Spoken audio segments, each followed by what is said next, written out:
indo na contramão da modernidade, que ama o relativismo, nadando contra a maré dos liberais que gostam da ambiguidade, que questionam não somente os versículos bíblicos, mas também os autores bíblicos, né? Eles ficam se perguntando se Mateus escreveu Mateus, Marcos escreveu Marcos.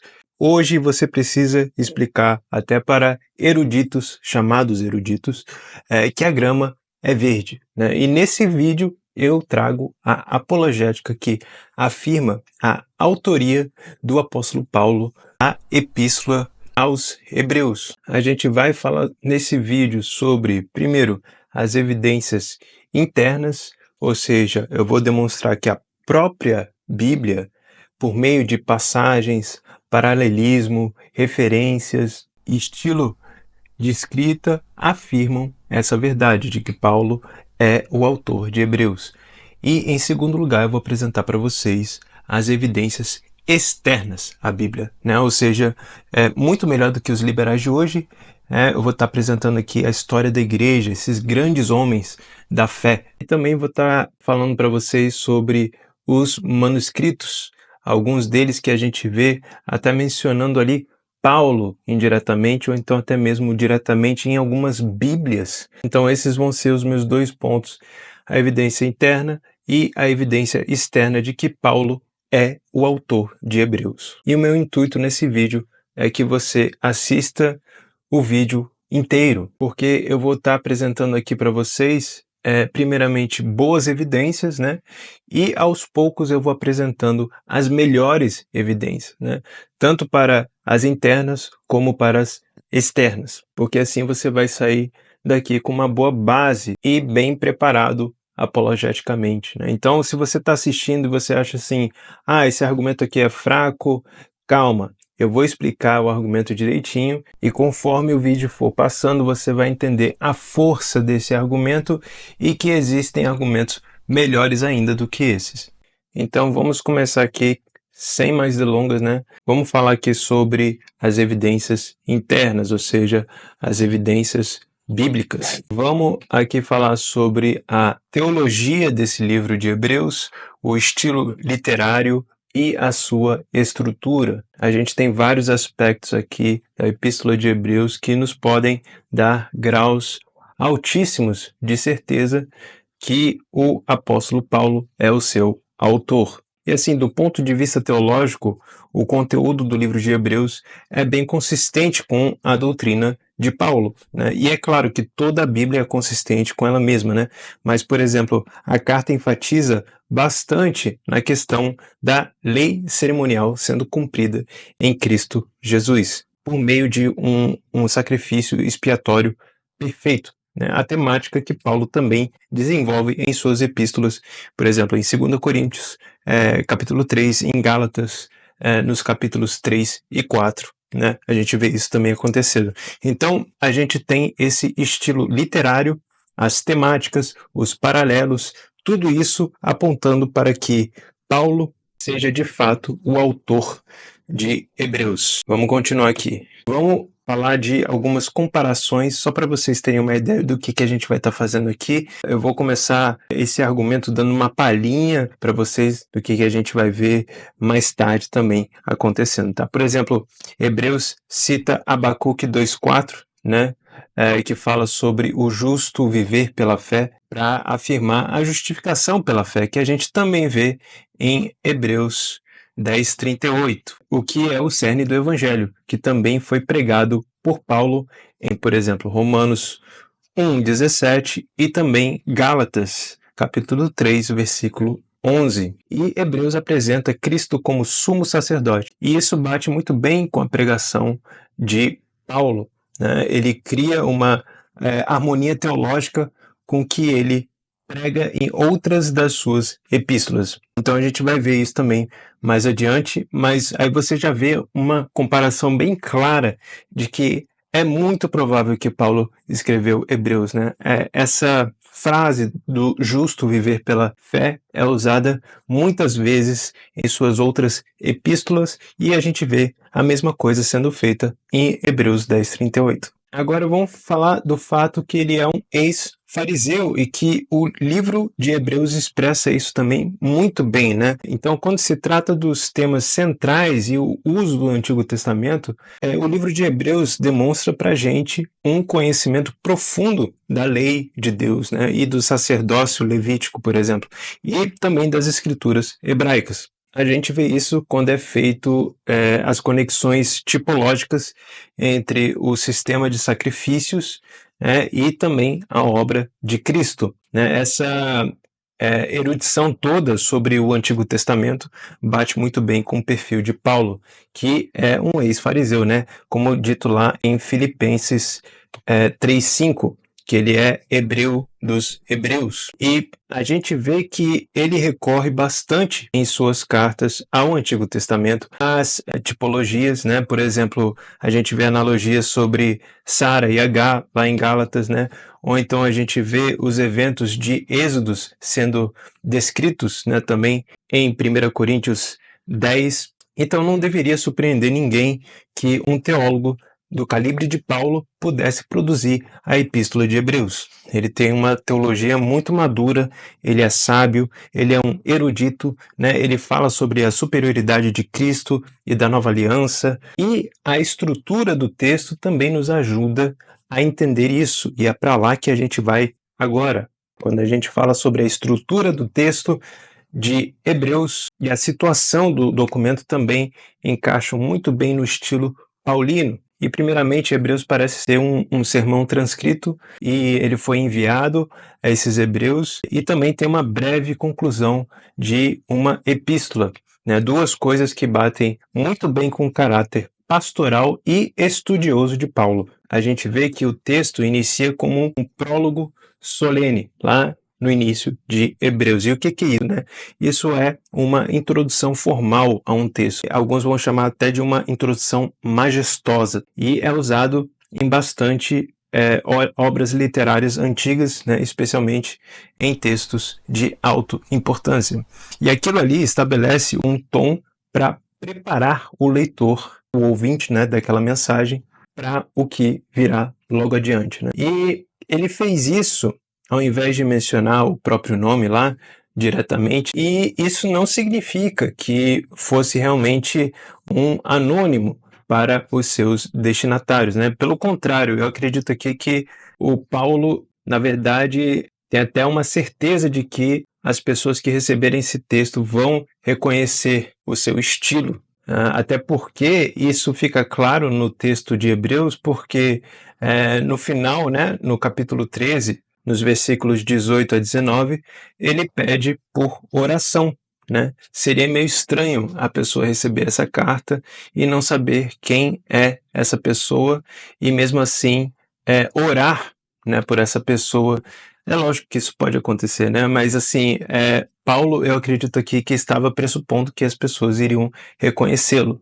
E alguns estudiosos vão dizer que Paulo passou por vários tipos de situações difíceis, né? Por exemplo, ele foi preso lá em Roma. Ele poderia ter optado por não assinar o seu nome imediatamente para não desviar o foco da mensagem, ou então por uma questão de humildade diante de uma congregação judaica. E alguns também vão dizer, né, relacionado a isso, que o nome de Paulo talvez provocasse uma certa resistência ali inicial entre alguns cristãos que eram judeus da época, e que o anonimato dele poderia evitar alguns preconceitos, né, permitindo que a epístola fosse ouvida com um certo tipo de abertura da audiência, né? Mas, seja como for, a ausência do seu nome não é a prova contra Paulo, eu diria, né? Eu creio que isso demonstra o gênero diferenciado de Hebreus, né? Que começa como se fosse um sermão, né? No sermão, um pastor não vai falar o seu nome lá no início da carta, né? E também a gente vê que contém também a típica bênção final, mais calorosa, né, que também bate muito com o que Paulo escreve em outras epístolas. Né? Eu vou falar mais sobre o final de Hebreus já, que é um dos melhores argumentos que eu já ouvi a favor de Paulo, né, ser o autor. Mas antes de chegar lá, eu quero falar de outro argumento forte, tá, que Paulo cita em Hebreus, os seus colaboradores. O último capítulo de Hebreus vai nos levar algumas evidências muito fortes, ok? Em Hebreus 13, 23, o autor informa o seguinte: sabei que já está solto o irmão Timóteo, com o qual, se ele vier depressa, vos verei. E assim, a gente sabe muito bem, né? O único Timóteo conhecido na igreja primitiva era o discípulo e colaborador próximo de Paulo, né? Ele foi mencionado em várias epístolas paulinas, né? A menção que ele faz aqui, que é bem casual até se você for ver no original, indica que tanto o autor como também os leitores conheciam a Timóteo e de forma bem íntima até, né? Então, e esse é exatamente o caso de Paulo e das comunidades fundadas ou influenciadas por ele, né? Então, é difícil imaginar um outro autor que pudesse se referir a Timóteo dessa forma, a não ser o apóstolo Paulo. E outro ponto interessante aqui é o versículo seguinte. Deixa eu me tirar aqui, né? A gente vê aqui o seguinte, ó: saudai a todos os vossos chefes e a todos os santos. Os da Itália vos saúdam. E aqui é sugerido para a gente que essa carta foi escrita na Itália. E Paulo, segundo ao relato bíblico, né, como a gente já falou antes, esteve preso em Roma, na Itália. E ele manteve o contato ali com algumas igrejas durante esse período, o que se encaixa perfeitamente aqui no contexto. E isso não só acontece aqui, mas a gente também vê isso acontecendo quando Paulo escreve de Roma para Filemon e Timóteo e menciona as saudações dos crentes ali. Agora vamos falar mais um pouquinho sobre esse final de Hebreus, que para mim é um argumento muito forte, se não é o mais forte. Em primeiro lugar, diversos estudos já notaram que Hebreus 13, dos versículos 20 a 25, possui várias frases e temas característicos das bênçãos finais de cartas de Paulo.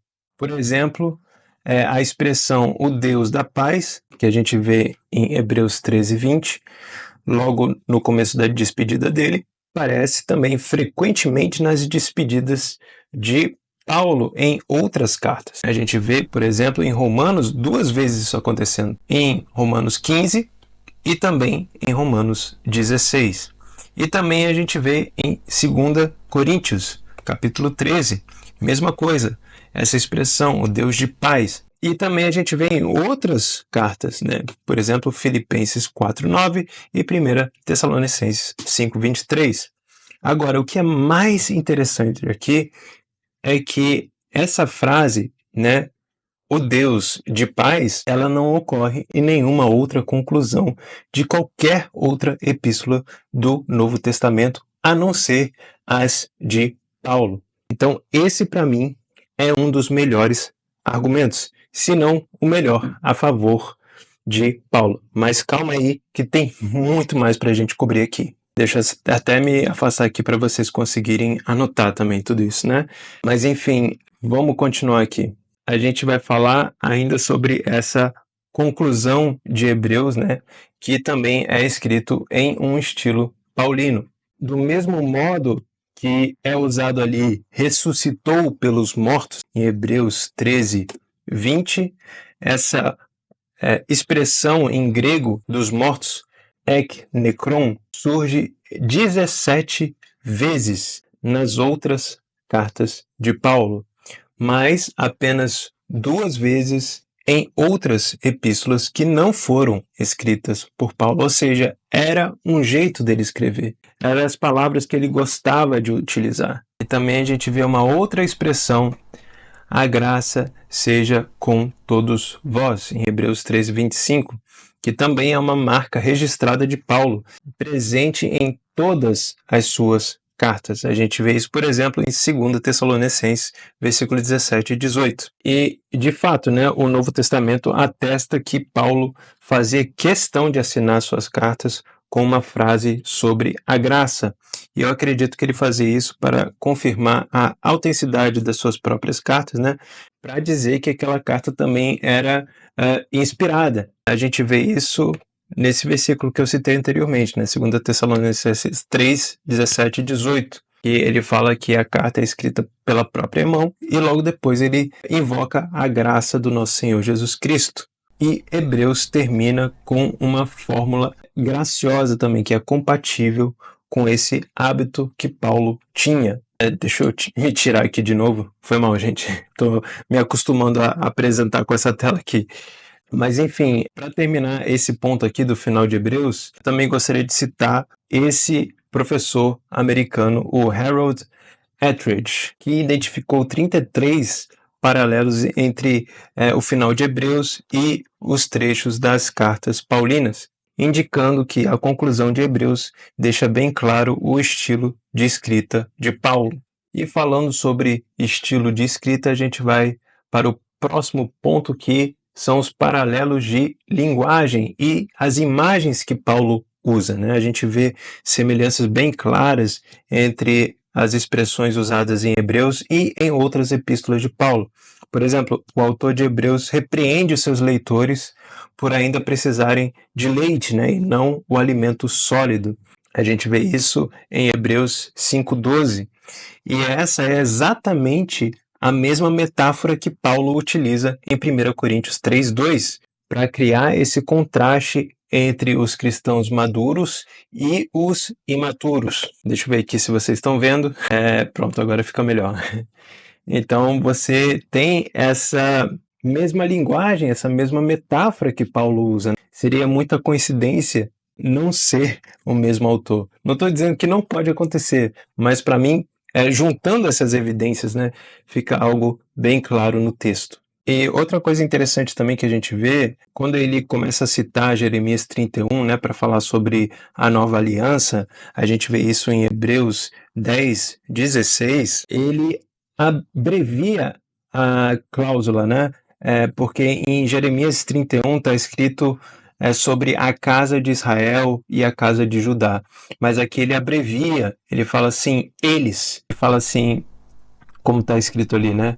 Essa é a aliança que farei com eles depois daqueles dias. Ele abrevia, né? Ele não fala essas palavras, né? Com a casa de Israel e com a casa de Judá. E olha só que interessante, isso está em Hebreus e ele está citando Jeremias 31, certo? Agora deixa eu me mover aqui para vocês verem o outro exemplo disso acontecendo, né?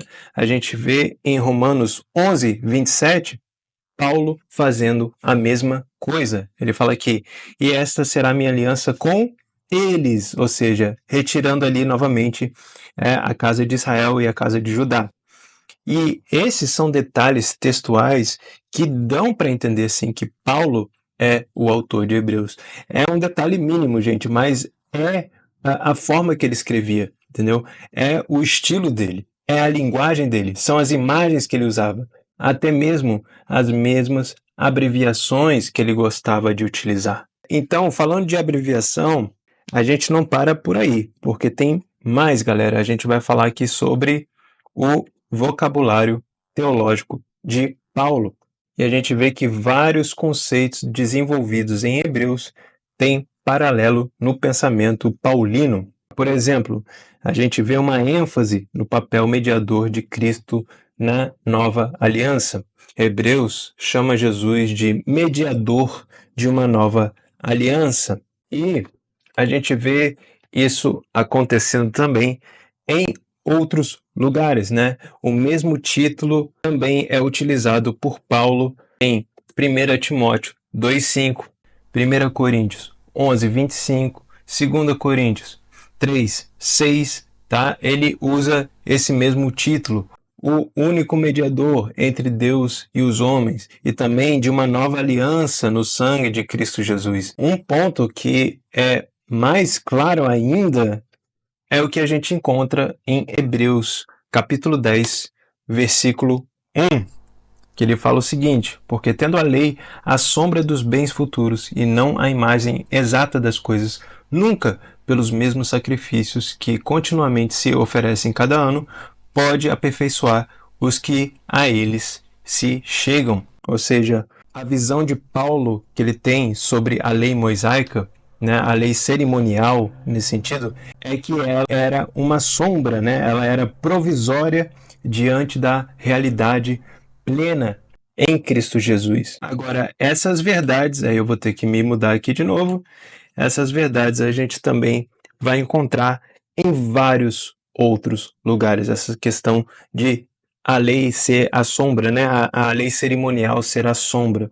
A gente encontra, por exemplo, em Colossenses, capítulo 2, versículos 16 e 17, né, que fala que essas coisas são sombras das coisas futuras, mas o corpo é de Cristo. A gente também vê isso em Gálatas 3, de 23 a 25, e 1 Coríntios 5, 7, para quem quiser conferir. Eu não coloquei aqui porque senão seria mais poluído ainda do que já é essa tela aqui, né? Mas vocês podem procurar aí referência. É uma coisa que o apóstolo Paulo gostava de fazer também em suas outras epístolas. A gente não vê isso acontecendo diretamente com outras epístolas, outras cartas. É claro que a gente tem um entendimento, sim, das outras cartas, das outras epístolas, ou então até mesmo nos evangelhos, de que isso é um fato, né? Ou seja, Paulo está concordando com outros autores bíblicos. Agora, ele é muito mais claro sobre esse assunto, direto sobre esse assunto. E não tem nada de errado com isso, né? A gente sabe que na Bíblia a gente tem passagens que são mais obscuras e outras passagens que são mais claras, mas que não entram em contradição. Pelo contrário, elas se afirmam, elas deixam a doutrina mais clara ainda para a gente. Agora vamos continuar falando sobre o vocabulário teológico de Paulo.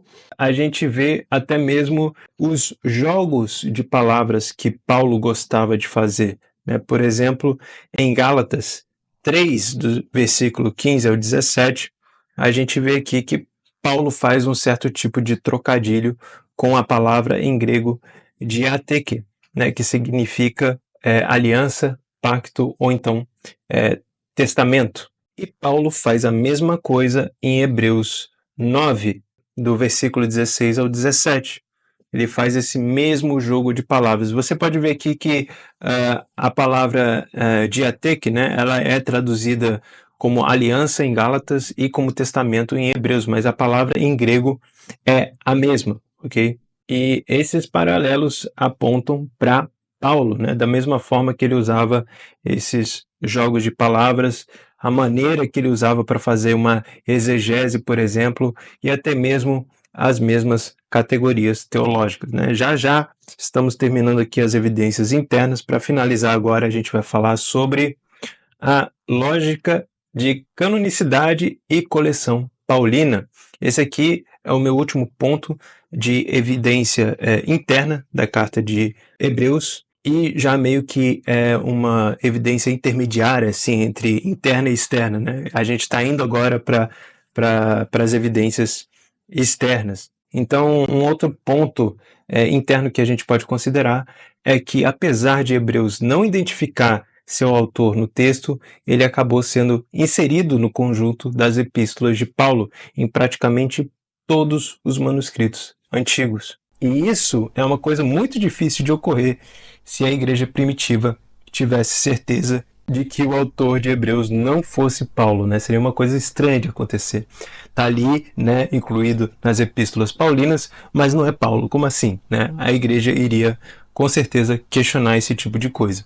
Então a gente tem esse primeiro ponto aí para ajudar o nosso argumento, e também demonstra um outro fato, né, de que a igreja primitiva percebeu os paralelos, os ensinos, o estilo de Paulo presente ali na epístola aos Hebreus. E é sobre isso que a gente vai falar agora. A gente vai falar aqui sobre as evidências externas, a história da igreja, as evidências também fora do texto bíblico. Vamos falar sobre manuscrito, cânones antigos, bíblias, testemunhos de pais da igreja, outros teólogos posteriormente.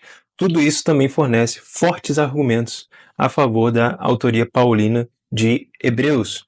Então vamos ver essas evidências. Vamos falar aqui um pouquinho sobre os manuscritos antigos e a sua posição no cânone das Escrituras. A gente já falou que é incluída no cânone de forma que aparece junto com as epístolas de Paulo. Por exemplo, o papiro 46, tá? O P46, que é um papiro do final do século II, início do século III, é uma das coleções paulinas mais antigas que a gente possui e coloca Hebreus logo após a Epístola aos Romanos, como parte do Corpus Paulinus. E isso indica que, já naquela época, a comunidade cristã que compilou esse volume considerava Hebreus uma carta de Paulo. E calma que tem mais, né? Como eu disse no início desse vídeo, eu vou apresentando os argumentos bons e aos poucos eu vou te dando mais certeza ainda dessa minha argumentação, dessa minha afirmação de que Paulo é o autor de Hebreus. Agora, outro fato aqui é que nenhum manuscrito antigo conhecido classifica Hebreus entre as epístolas gerais, por exemplo, as epístolas de Pedro, de João, etc., né? Pelo contrário, o título que acompanha a obra nesses códices gregos, nesses papiros, é simplesmente Pros Hebraios. Deixa eu me retirar aqui novamente para vocês verem. Desculpa, gente. E o que significa esse Pros Hebraios? Significa simplesmente a epístola aos Hebreus, né? Eles marcaram essa epístola assim. E por que isso é importante, né? É porque eles faziam a mesma coisa com as outras epístolas de Paulo. Por exemplo, quando era a epístola aos Romanos, eles simplesmente colocavam ou codificavam como aos Romanos, ou então aos Coríntios, né?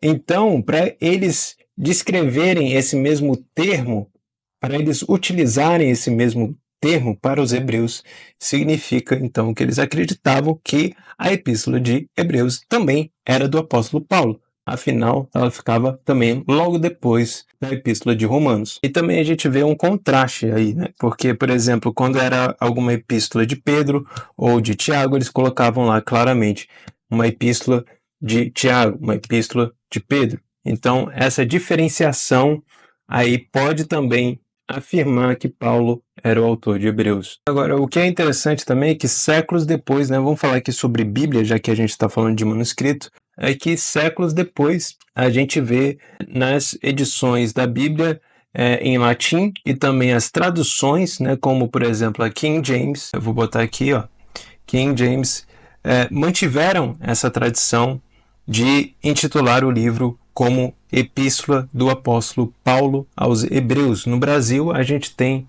o mesmo exemplo, tá? Quando a gente vê na nossa querida ACF. A mesma coisa é dita lá. Vou colocar algumas imagens aqui para vocês verem, tá bom? Se você comprar uma ACF, se você comprar uma Bíblia King James, em inglês, eu acredito também que em português, você vai ter essa leitura, tá? Você vai ter esse título. Eles dão Paulo a autoria de Hebreus, seguindo aí a tradição. E tem outras Bíblias também que vão demonstrar essa verdade, né? A Bíblia, por exemplo, a Bíblia Almeida Revista e Corrigida, a ARC, as versões mais antigas dessa Bíblia, ou seja, antes de 1995, também apresentaram Paulo como autor de Hebreus. A Bíblia espanhola Reina Valera também apresenta Paulo como autor de Hebreus. Como você pode ver aqui, existe esse padrão, né? Todas essas Bíblias contêm o texto tradicional, o texto Receptus, do qual a gente já cansou de falar aqui, né? Mas a gente também vai falar muito mais porque é necessário falar sobre esse tema, né? Sobre o texto Receptus, o texto tradicional da Bíblia. Eu já fiz alguns vídeos sobre essa questão, vou deixar também na descrição do vídeo para vocês darem uma checada lá. E você vê como isso bate com essa questão, né? Até nisso, gente, é o texto tradicional afirmando a posição tradicional de que Paulo é o autor de Hebreus. Em outro lugar, você tem o texto crítico, como sempre, com a sua ambiguidade, com o seu relativismo, questionando essa verdade.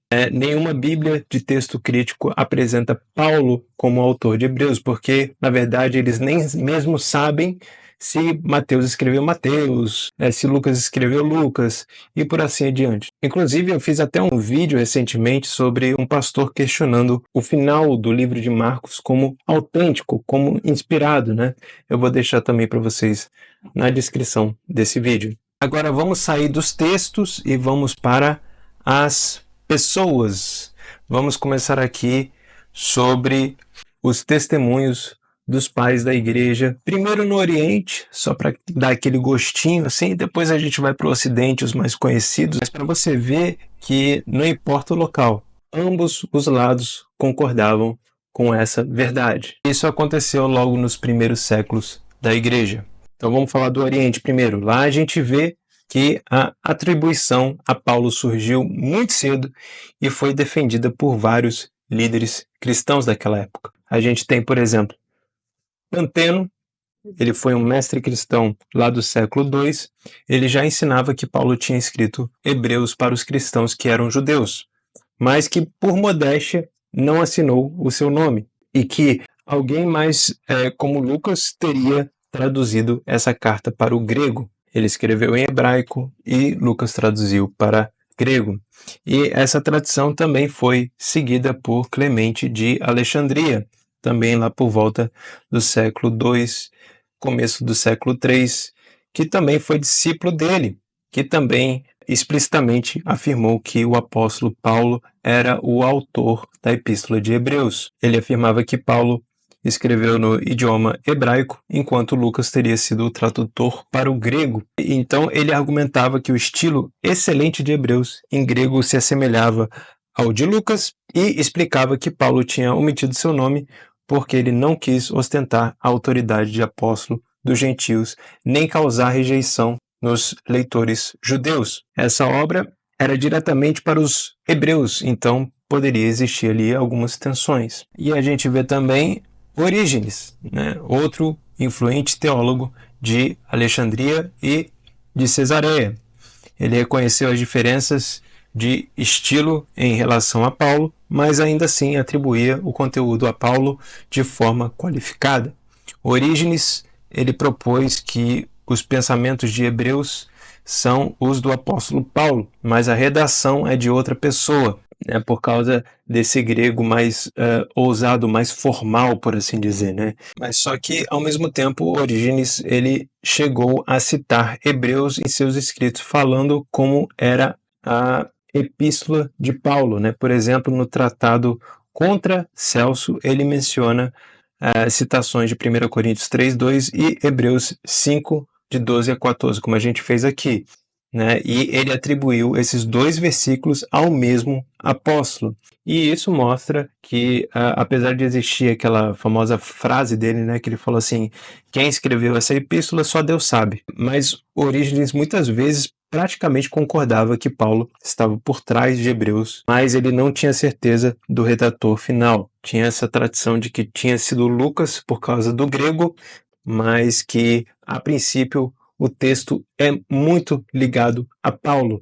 Logo, ele também não tinha como negar esse fato, tanto que ele atribuiu Hebreus ao apóstolo Paulo, e de forma até direta, muitas vezes. A gente também tem o historiador Eusébio de Cesareia, que veio ali no final do século II, aliás, no final do século III, e no início do século IV. Ele disse que algumas pessoas em Roma rejeitavam Hebreus como Paulina, mas que ele acreditava, assim como Clemente de Alexandria, de que Paulo escreveu sem assinar e Lucas traduziu a epístola. Ele ainda falou que a igreja de Alexandria nunca duvidou dessa autoria e, graças a isso, Hebreus foi incluído entre as escrituras pelo Oriente, ou seja, muitas pessoas acreditavam nisso. A gente está falando aqui de uma igreja, São homens que eram muito influentes daquela época. Logo, quando eles ensinavam esse tipo de coisa, muitas outras pessoas que não eram tão influentes assim, que eram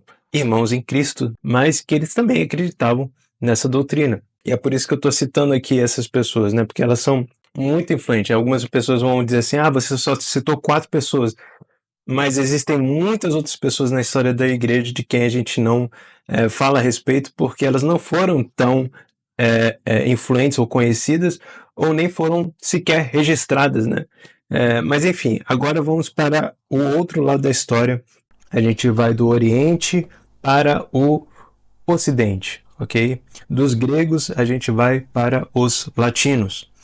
Vários líderes latinos acreditavam que Hebreus era de Paulo, de forma direta ou indireta, tá? E por isso não duvidaram da carta ser inspirada, era um argumento que eles tinham até. como Paulo escreveu isso, ele recebeu isso de Deus e muitas vezes ele confirma isso na carta, logo, essa carta aqui é inspirada. Então, do lado do Ocidente, a gente vê, por exemplo, Ambrósio, lá no século IV, a gente vê Rufino de Aquileia, lá no século V, a gente também vê o teólogo herege, porém, né, Pelágio, ele também acreditava na autoria de Paulo, né? Então essas três figuras de diferentes cantos de pensamento, escolas de pensamento, acreditavam que Paulo escreveu Hebreus. Novamente, nem sempre as pessoas gostam de citar Pelágio como se fosse assim argumento para acreditar nisso, mas assim, eu só estou demonstrando aqui que apesar dele ter sido um herege, né, ele foi condenado completamente, ele mesmo assim concordava com os pais daquela época.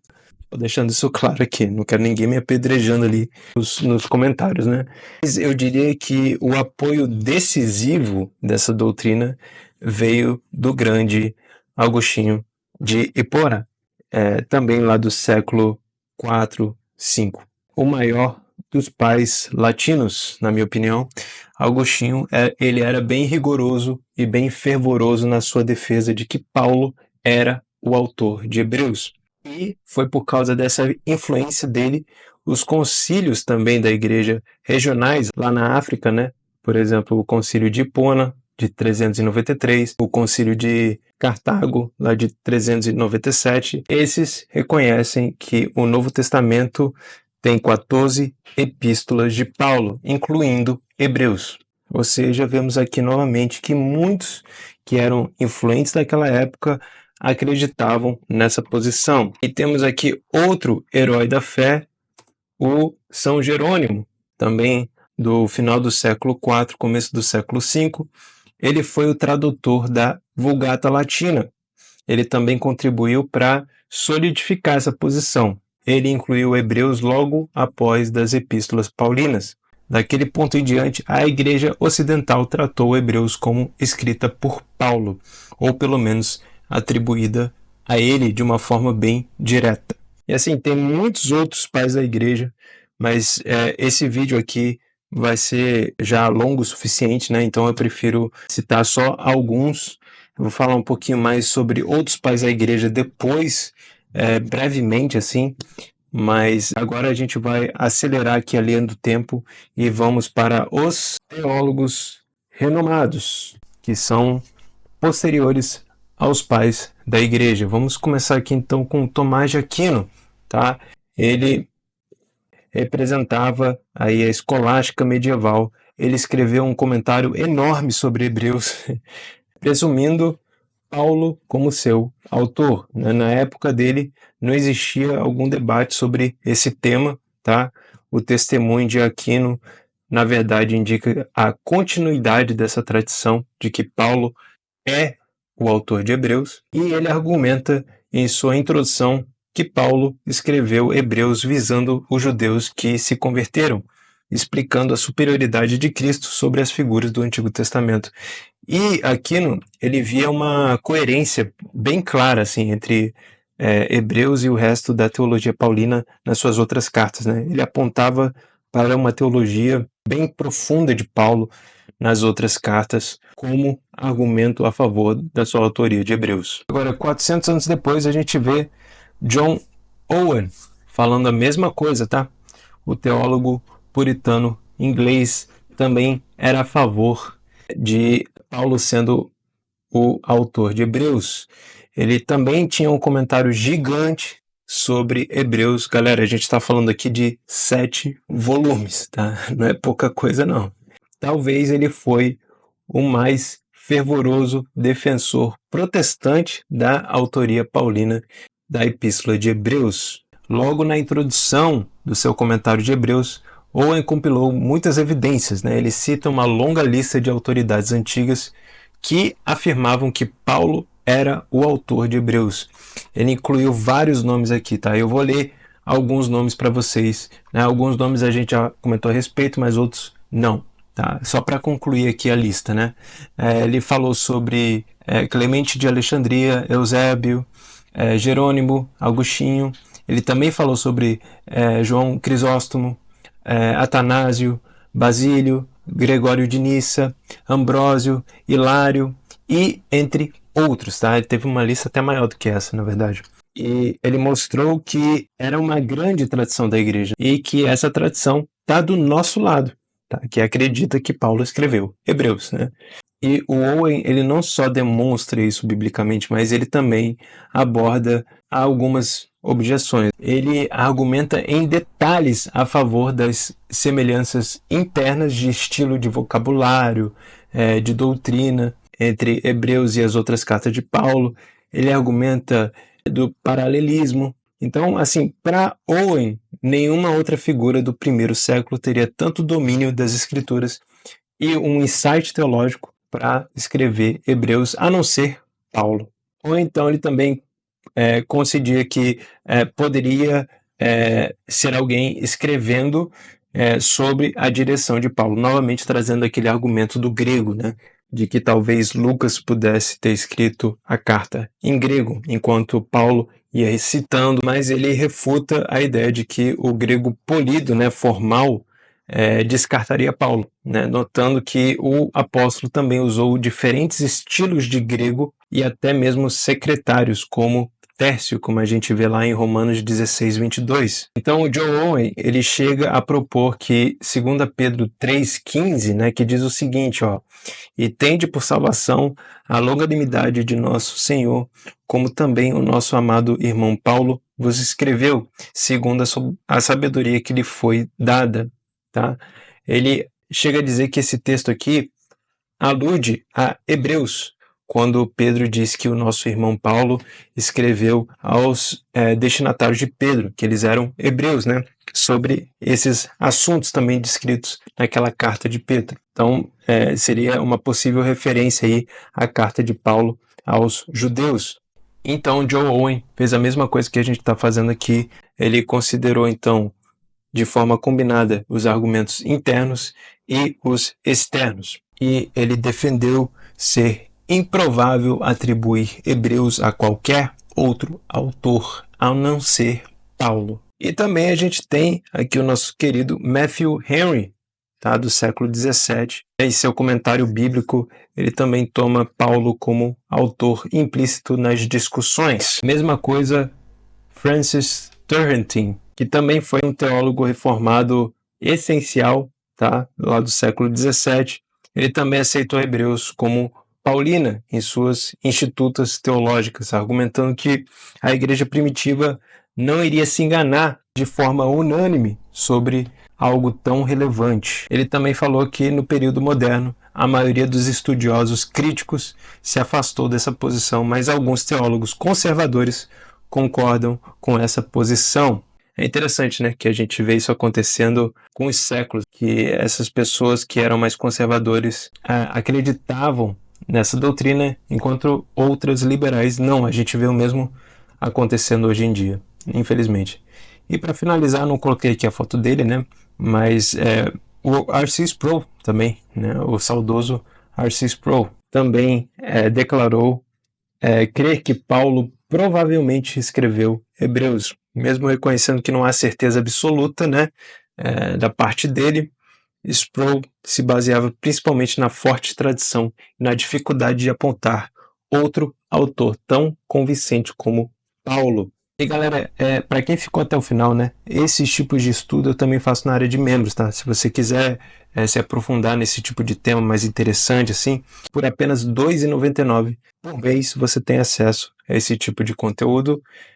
Eu já falei de vários outros assuntos lá, sobre a doutrina do véu, por exemplo, sobre os documentos que eu ainda estou falando a respeito. E assim, você vê que esse tipo de conteúdo aqui não é tão popular, né? E se você quiser me ajudar nisso, a trazer esse conhecimento para outras pessoas, por favor, compartilhem esse vídeo aqui. Você irá ajudar mais pessoas a conhecer essa verdade que é muito pouco discutida aí, né? Muitas pessoas hoje querem questionar os autores bíblicos, se Mateus é Mateus mesmo, se Lucas é Lucas mesmo.